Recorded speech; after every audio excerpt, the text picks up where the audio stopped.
நண்பா, இன்றைக்கி ஒரு கதை சொல்லலாமா? ஒரு ஊரில் ஒரு ஆட்டு கூட்டம் இருந்துச்சு நண்பா. அந்த ஆட்டு கூட்டத்தை பார்த்துக்கிறதுக்கு சில நாய்கள் இருந்துச்சு. சில ஓநாய்கள் என்ன பண்ணுதுன்னா, அந்த ஆட்டுக்குட்டிகிட்ட நாய் பேச்சை கேட்காத, நாய் உனக்கு சரியாக சாப்பாடு கொடுக்காது, நான் சொல்கிற மலையை தாண்டி போனேன்னா உனக்கு நல்ல சாப்பாடு கிடைக்கும், நல்ல ஃபுட்டு கிடைக்கும், நான் சொல்கிறத கேளு அப்படின்னு சொல்லி இந்த ஆட்டுக்குட்டி மண்டையை கழுவி என்ன பண்ணுதுன்னா, ஆட்டுக்குட்டி கூட்டு போகிறதுக்காண்டி பிளான் பண்ணுது. அப்புறம் இந்த ஆட்டுக்குட்டி என்ன பண்ணுது, நாய்கிட்ட சண்டை போட்டு உன் பேச்சை நான் கேட்க முடியாது, நீ அட்லீஸ்ட் ஒரு நாய், உன் பேச்சை நான் கேட்கணும் அப்படின்ட்டு அவசியம் இல்லை அப்படின்னு சொல்லிட்டு இந்த நாய்கிட்ட சண்டை போட்டு அந்த ஆட்டுக்குட்டி என்ன பண்ணுது, எல்லாம் அந்த மலையை தாண்டி போகுது. அதே மாதிரி அந்த ஓநாய்கள்லாம் பிளான் பண்ண மாதிரி அந்த ஆட்டுக்குட்டி எல்லாத்தையும் கடித்து சித்திரவதை பண்ணி கொன்றுது.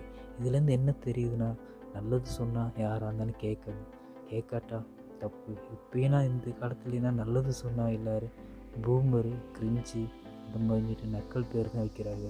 தயவு செஞ்சு பெரிய ஆளுங்க நல்லது சொன்னால் கண்டிப்பாக கேளுங்க. என்னையும் சேர்த்து எனக்கும் சேர்த்து சொல்லிக்கிறேன். வணக்கம் நண்பா, அடுத்த வீடியோவில் பார்ப்போம்.